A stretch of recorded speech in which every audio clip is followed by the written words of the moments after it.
This is part one of a two-part series looking at the United States as a whole, but zooming in on the different regions of the United States, what the cultural distinctives are, and then in part two, we're going to try and find those matches from a cultural standpoint. And so are you ready to jump into this? I absolutely am. Thank you. I've heard you describe the U.S. as a country made up of several distinct cultural nations. For someone relocating to the U.S., why is that idea more useful than thinking of America as one single business culture? Well, it's certainly not my idea. I'm leveraging the knowledge of a book that I was exposed to very luckily, Colin Woodward's American Nations, which came out in the mid-2000s and really talked about the way that in terms of culturally, America is often misunderstood through the boundaries that exist between states. So 50 states, people look at the US from the outside and think, well, where am I moving to in what state? And does that determine how I may think about or to determine my assumptions about where I'm going to?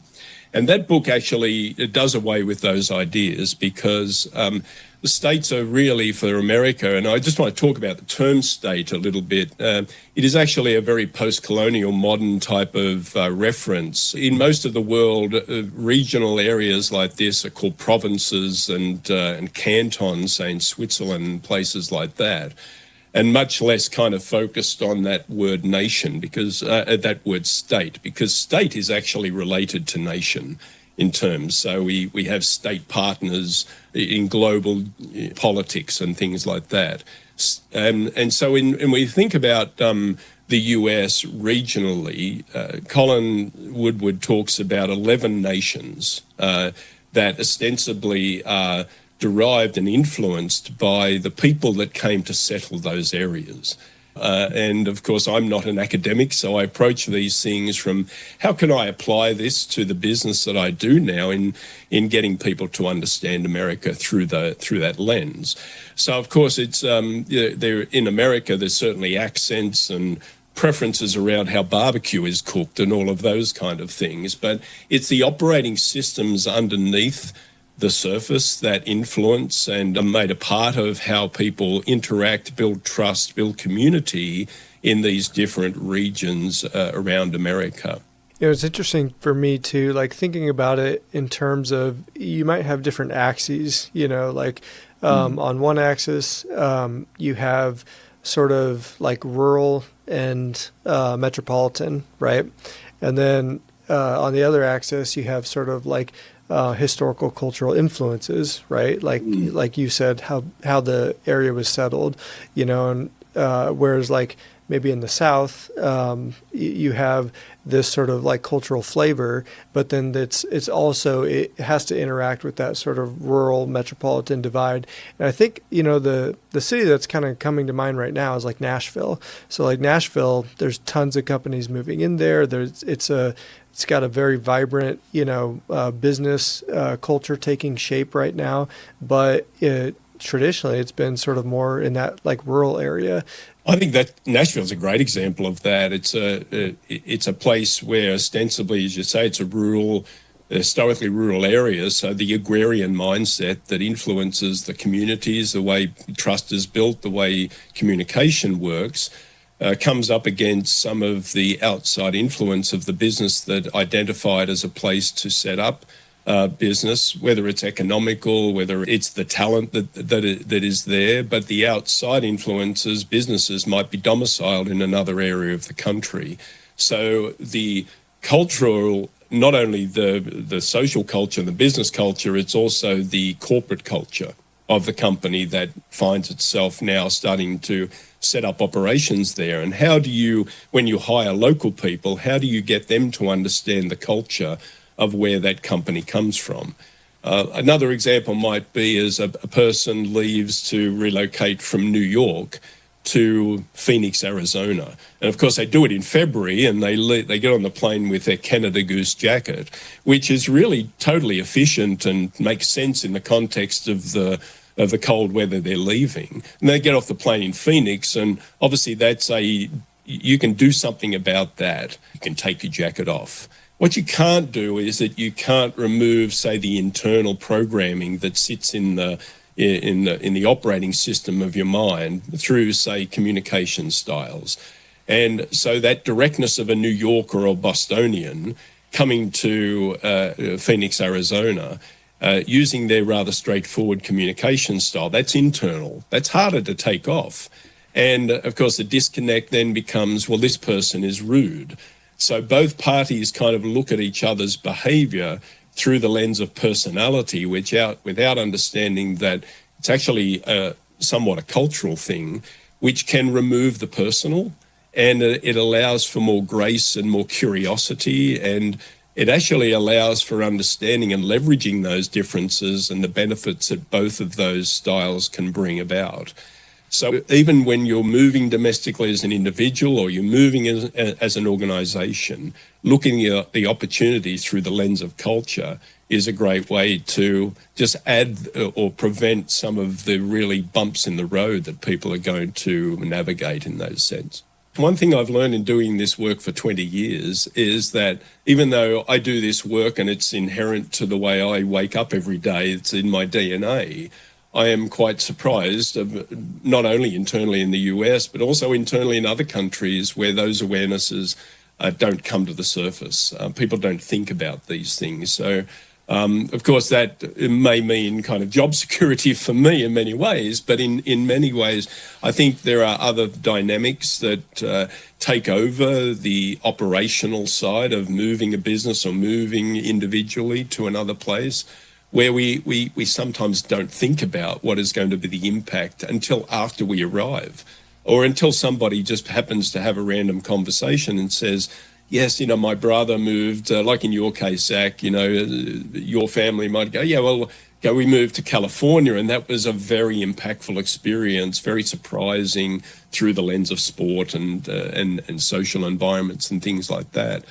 But I think in current day dynamics, also in a very tense environment where people are not necessarily open to being curious about another person's point of view or the way they communicate, there are maybe more barriers today than there were historically. If I can just kind of maybe anecdotally I say that from an outsider's perspective, even though I've lived in the US for 25 years, but I am somebody who kind of maybe sits a little bit backwards from this to kind of look at it from a wider lens to understand, how can I teach people, how can I bring awareness around this myself, because I see the barriers to that awareness.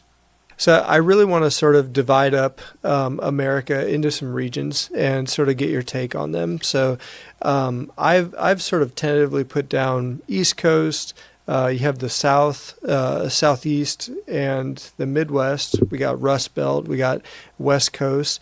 Are there any other regions that you think we should include in that list that you think are sort of like distinctive enough to make the list? But I realize that you can also be as granular as you want to be with this. So is that a healthy list? I think it's a great list. What you've presented there is a good snapshot of some of the regional differences. You would also kind of be careful to think that Texas, even though it's kind of good geographically in the South, represents kind of one of those unique spaces which kind of turns up with a big hat and a business card, which is quite, in a little bit ways in contrast to the regular Southern type of mentality that we see. It kind of bridges this gap between the South west of the country and the Latin American influence that comes from that, and the kind of the Scots-Irish influence of the Appalachians and all of those kind of things. So yes, we can go down all kind of rabbit holes, and believe me, I have, because I used to travel a lot to Texas for business, and I found, in some ways, some parts of Texas felt actually very comfortable for me, because whether it's physically or whether the people interacted, is very similar to my home country of Australia. And yet there were certainly many differences, but yes, you can get granular, but that list is great. I think it's a really good framework. If I can speak to the East Coast, it is one of those things where I say, if you're moving to Boston, it's a different conversation that I'm going to support you with if you're going to, than if you were moving to North Carolina, right? This is very important to think about. So both of those are on the East Coast, but they are north and south delineated. So, the history of the Dutch colonial settlements on Manhattan Island, even though they didn't last very long before the British came along, still to this day influences this is very direct and straightforward, and ability to, or pride in doing business outside of the borders that we're constrained by. That's why Wall Street sits on Manhattan, right? The financial center. But this kind of, anybody that visits New York experiences a very fast-paced, direct, get out of my way culture. So that's one way of using the history of the people that have developed and settled in that area to think about how people show up today. The Southeast and the South, where relationship is much more important. So that directness really is it's blunted because because of the Scots-Irish gentry kind of mindset.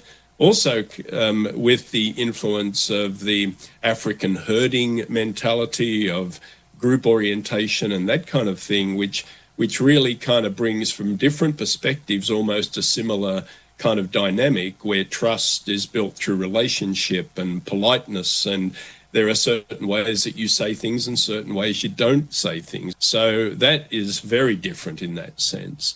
Then the Midwest, you've got a region that's ostensibly, especially up in the north, in Minneapolis and places like that, a very Nordic, Norwegian kind of mentality. Again, not as direct, but very functionally understated. People don't tend to brag and put themselves above the crowd in those environments. So, I'm just starting with the first three. I don't want to kind of turn this into a tome of explaining all of these, but this is real. All of this knowledge is at everybody's fingertips. And again, getting back to your first question about how the awareness spreads, all you need to do is take the curiosity and apply it to all of the information that's out there. And of course, either work with a professional organization through which NEI do that in many of the services you offer, to just bring awareness, just to get people thinking about what they're going to go into. I really like your distinction between, we got East Coast, but then on the East Coast, you have major metropolitan areas that are very different from each other. I wonder if it'd be helpful to then take sort of these different regions that we've outlined and basically just kind of focus on some of the major hubs that businesses usually move their employees to, and give us a flavor for, I don't want to be stereotyping here, but help us understand the baseline, the bell curve of what people might experience if they're moving into that environment, both from a, like a cultural standpoint, like I'm moving my family here, how are we going to sort of survive this area or thrive in this area, but also from a business standpoint, how might I have to think about adjusting how I practice my commercial engagements because we're moving into this new environment. So let's start with the East Coast. You mentioned Boston, you mentioned you didn't mention a city, but like maybe Charlotte, North Carolina, we got New York. What are the different flavors of those areas, and are there a few more that we want to highlight in that area? Yeah, sure. Well, I travel to Boston pretty regularly with clients there, and also to New York and New Jersey and those areas. And the people that are moving there, for example, there's many subjects we can broach on this, but think about the inclusiveness or the attitude to women in business, for example, in those regions. And oftentimes, it might be even related to the faith that's practiced, the majority faith that's practiced there. Of course, America is majority Christian, but there's a lot of different faiths that interplay there. But anybody who's been to Boston certainly knows it is really a deeply Catholic city, right?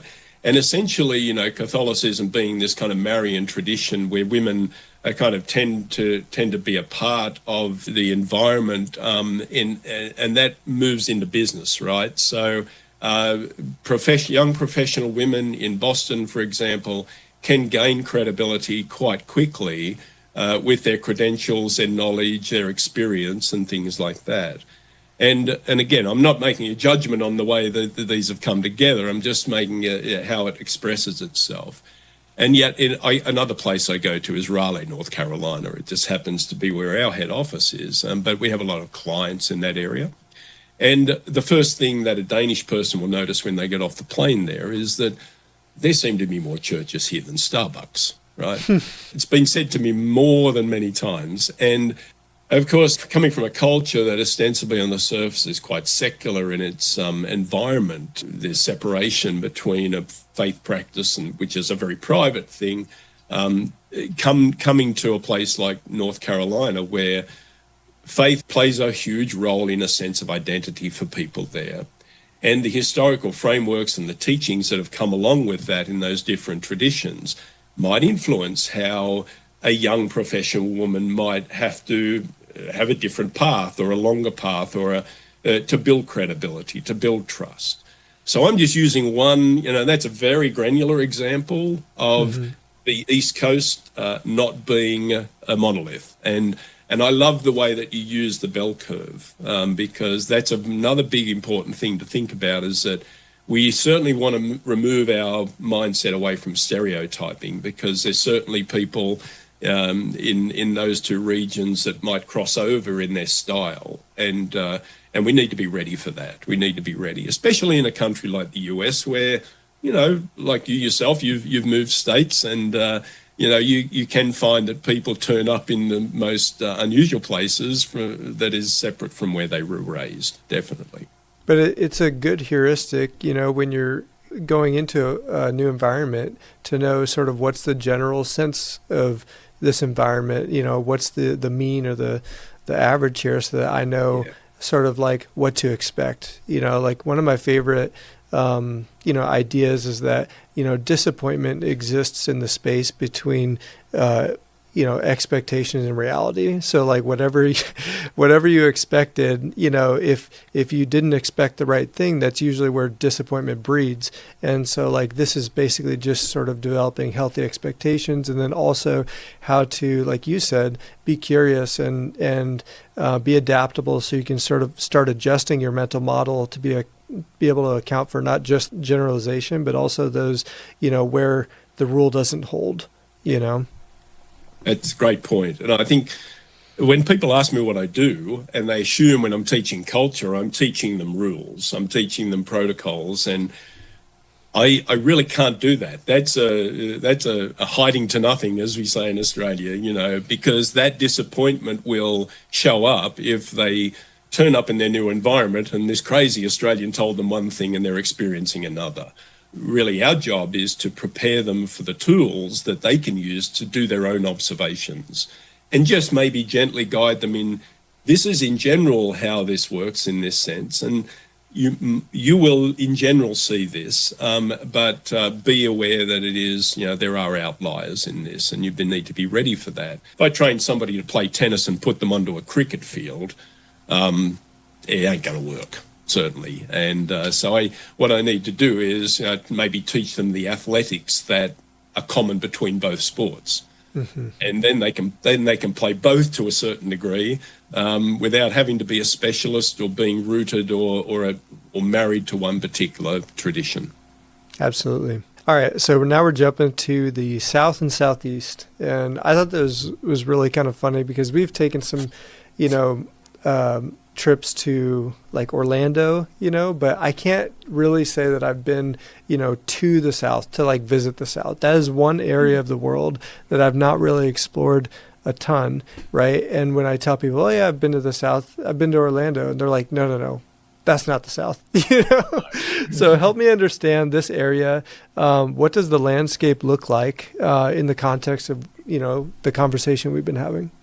Yeah, I mentioned before the influence there from the immigrant communities or the people that settled that area. In some ways, we can't call them immigrant. Some people move for choice, some people don't. And historically, that's very true in terms of the South in the country here. So however they arrived there, they brought their ways of thinking, and kind of the historical kind of Scots-Irish environment is one of kind of feudalism and hierarchy, you know, surprising amount of hierarchy, social hierarchy, where politeness and managing relationships and all of those kind of things maybe actually slow business down for somebody who comes from a very fast-paced environment. But is it slow? One might argue, no, it's just deliberate. It is actually an actionable deliberation about who do we do business with, how long does it take us to build trust, credibility, and then we can kind of move forward in a relationship. And then people don't necessarily disagree through the same lens as, I just don't think this is right. It might be, okay, well, let's move on. I'm not sure about that, but let's move on. It's like changing the subject in many ways. And so if you're from another culture, if you're from another region and you go to the South and somebody says something like that, the assumption might be, oh, so you want to move on because you agree with me, right? Well, no. I'm just moving on because, you know, underneath the surface, I'm saying, I just think this is the craziest thing I've ever heard, but it might be good for that person. I'm going to just move on to something that's more comfortable for me to talk about. That's something that kind of socially, in a business sense, people misread. Again, always getting back to the fact, does it mean either both are wrong or right? No, it just means you have to learn the skills to navigate and read these things. Yeah. As a juxtaposition, you know, thinking about like Silicon Valley, you know, and how quickly things change there. And it's like, is this working? No, let's stop and do the next thing. And it makes sense in my mind why, like in the South, at least from what I'm aware, it's much more of like an institutional hotspot where they have their universities, they have these very long-standing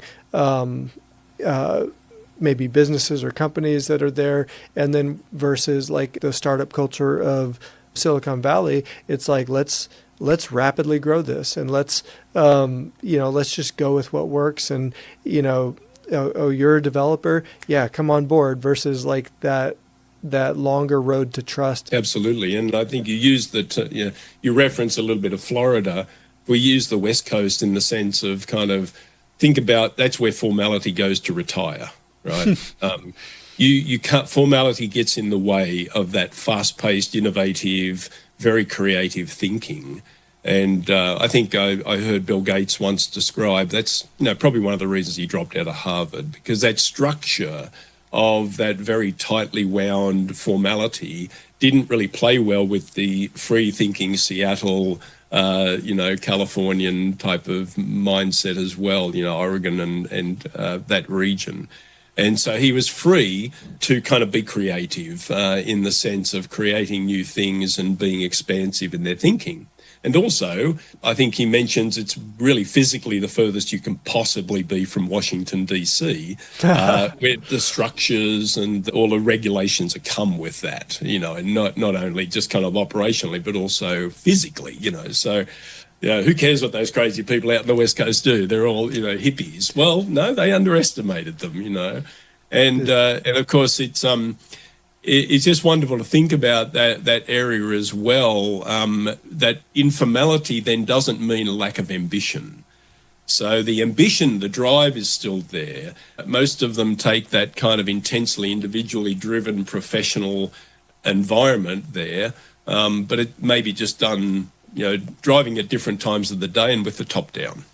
So this is an area where I do have a little bit of experience with is, in California, you can go north and end up in San Francisco, and we're right in that environment that we talked about, but then go south, and yes, the flavor changes. And, I do think that like it's still very industry driven, but I feel like it's at a different pace. It's almost like there's a little bit more maturity there. It's kind of a wonderful mix of this connected to land, the topography of the area, right? I remember my first trip in 1994 as a tourist being taken by my San Francisco raised friend to Yosemite National Park.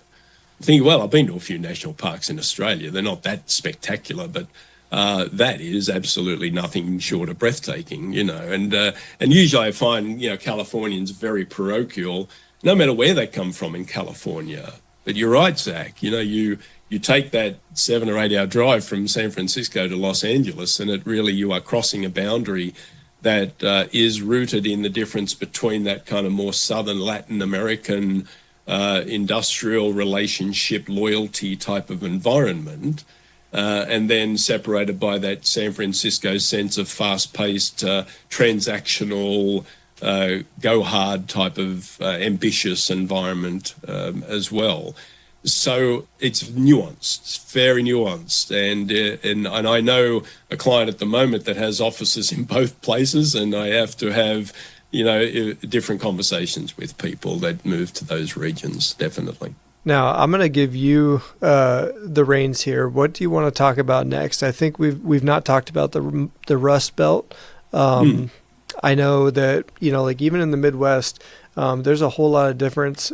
Sometimes like Wisconsin gets thrown into the mix, but then you also have Oklahoma. So like there's the oil fields of Oklahoma. So like there's a lot that goes into sort of these areas. What sort of piques your interest? I love the Rust Belt. I love that description because it actually is very alliterative of the area that it sits in, because historically very rooted in industrial identity, right? And industrial identity brings loyalty.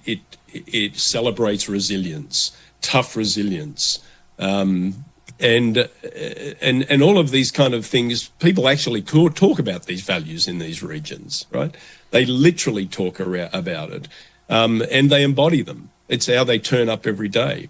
So if you want the credibility in that area, instead of a diploma or a credential, just show up and do the work, right? Don't be overstating yourself. Just show up and do the work. People will notice if you work hard. And when you've got tough times, most of the people in those areas have experienced some form of tough times, if not directly inherited from their forefathers and foremothers. And they understand what tough times can be like. And of course, they always have to navigate the physical temperature in a place like in Michigan or somewhere like that, right? So that becomes also an issue. I always found it very interesting, and you talk about the upper Midwest, people often say, well, why did the Norwegians go to Minnesota? Wouldn't you think if they were moving away from Norway or those regions and they had to kind of really battle against the elements, wouldn't they just go and move to Florida? Yeah, Bahamas. That's where I'd go. You would think apparently that is the case. But we are so driven. Our culture is so embedded in our soul and our psyche that when people even move countries and they move across the globe, we tend to try and recreate the environment in which we're comfortable in and settle in those areas. So I just wanted to make a little quick comment about that. I mean, what draws certain communities to settle in areas?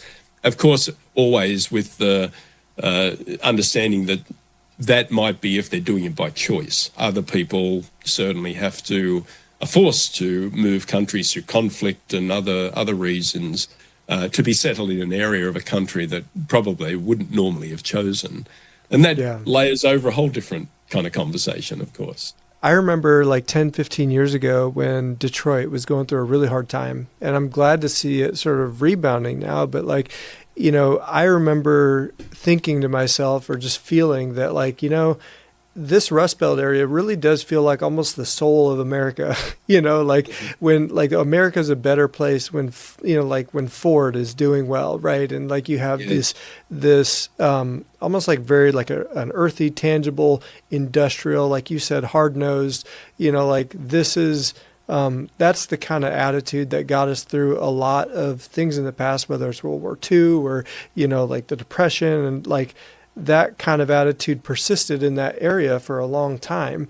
And sort of like we look to different areas of our own country or, the United States for inspiration and to sort of like, being in the Midwest, I can look to Silicon Valley, like we were talking about, and think, okay, like I can learn something about innovation here, right? And I can aspire to be more innovative because of what this part of the country is doing. And I can look to, Southern California and say, like, I can aspire to be more, visionary, like to dream big, right? Or to the South, and you can say like, hey, there's a healthy respect for institutions here. And, like institutions are good when they're built in the right way, right? And then like the Northeast, it's like, these people, the passion that exists in the Northeast is just unmatched, and so like I see this where like if you have a healthy awareness of sort of all these different nuances of the different parts of the U.S., you can actually benefit a lot yourself from that, and then you can wish the best for all those other parts. That's you've keyed on a really key point here, and I think if I can talk about the tool GlobeSmart, for example, there's where I mentioned this kind of tuning in. If we look at our own profile on that 5-dimensional chart and we contrast it with a country that we're going to, and we find ourselves diametrically opposed on all 5 dimensions, we can fall into the trap of panicking and going, well, this is never going to work. How am I going to make this work? I'm going to be miserable. They're going to hate me. I'm going to hate them. It's going to be terrible. But the magic, in fact, lies in the ability to then say, wow, I've done this way all my life. How good would it be if I can actually learn and benefit from the skill set that comes with somebody who uses a little bit more of a certainty orientation? I come out very strongly on the risk side on that dimension, but one of my closest friends and colleagues, Christian Hofer, is on the other side in the certainty. So when I come with all of these raging new ideas and I say, great, we should do this, quick, look, a squirrel. He's like, and Christian is German, he goes, okay, but why would we do this? And now that little key insight kind of puts his foot on my tail a little bit, but that's okay because it lets me be more pragmatic and consider maybe, okay, what haven't I seen? How can I maybe take more time to deliberate over this decision? And that can be just as powerful domestically in America as anything outside of crossing borders outside national boundaries. And so you're right, a company that has different operations in different parts of the country, there is a real learning opportunity to leverage what experience are they seeing in Detroit versus their operations in San Francisco. This is very powerful. So, sorry, I love the way you phrase that because it's like, it's perfect. It fits right into what we're actually encouraging people to do. Not think about this as a project to kind of identify differences and how crazy can they make us, but how can we identify the contrast and take advantage of them? Absolutely. And so we're going to tone this down, and I hope everyone meets us back in 2 weeks where we're going to finish this discussion, talking about where are these cultural, twins throughout the globe. Where can we look at these different areas in the U.S. and find where these sort of show up in other areas of the world, and then also sort of like where does it not fit? Where are there some unique cultures? So I'm going to sort of put a pin in this, and I hope that everyone will join us back in 2 weeks where we're going to finish this discussion. Thank you so much, Brett, for coming on, and stay tuned, everyone. Great. Thanks, Zach. See you in a couple of weeks.